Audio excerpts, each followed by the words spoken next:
Yeah, okay, I'm paralysed, but I could be dead. I could be a quadriplegic. At least I've got my hands. I'm still mobile. I live on my own. I do all my own stuff. Have a cool dog. But you know, if you're a quadriplegic and you're a high-level quad, you can't do any of that. My life isn't that bad.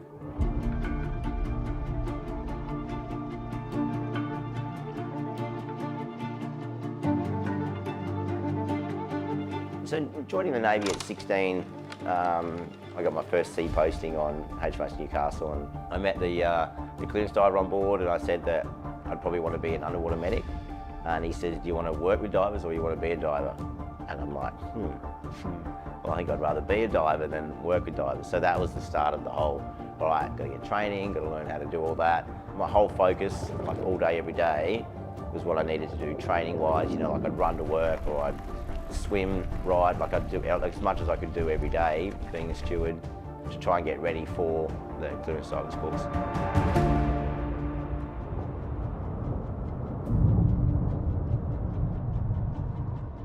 I was 21 or 22 when I had my accident. Couldn't get up off the ground, so I was medically removed. And then on the Sunday, I had to move my motorbike from the wharf, and then I ended up passing out and riding off the road and woke up paralysed from T6.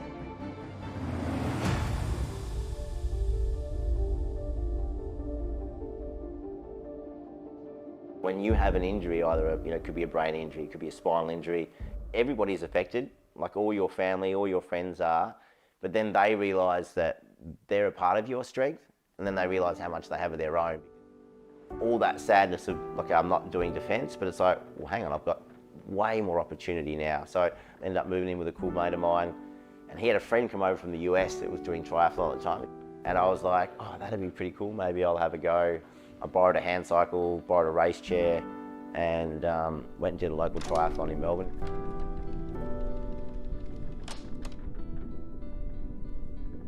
I took the top 10 in the world and I was ranked 11th. So, but I was 8th leading into the ranking period, and there was one race left, and sadly I wasn't allowed to go. I was sitting at home, I was broke and I was injured. I'm like, why am I doing this? Like, what am I actually getting out of it? I've got no money, I've just paid to travel all around the world, didn't get where I wanted to go. Everything hit me at once. So that's why I think I was, all right, I just need to sit down and have a bit of reassessment here, and what do I want to do?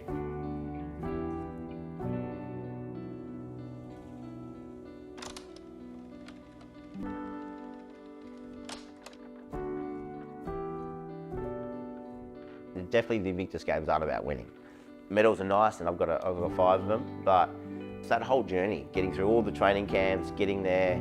You learn, again, that resilience of, you know, you didn't make it in the first CDAT, you didn't make it the second CDAT, you didn't make it at all, and then you went to the Olympics, no, you didn't make that. It's like you feel like you get knocked down, but you have to have some type of strength or support. That's another big one for me, is I had the best support ever. My family, my friends, where anything I wanted to do, they'd help me do it.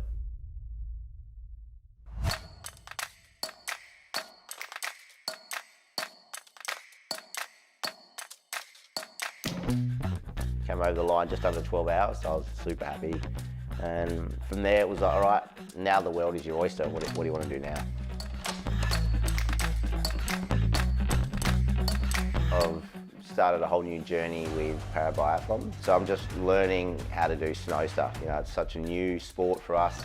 Trying to get time on snow, trying to get access to coaches, and build the strength that I'm going to need ultimately to compete at that level. Try not to think of tomorrow as today, especially if today wasn't a good day, because that may not be tomorrow. And don't ever be scared to ask. Human nature is to help, and so if you ask someone, you'll probably be shocked more often than not how much people do want to help you. And if you're in a bad place or you're struggling and you feel like you've got no strength, you feel like everything's waning, then ask, because tomorrow is a new day.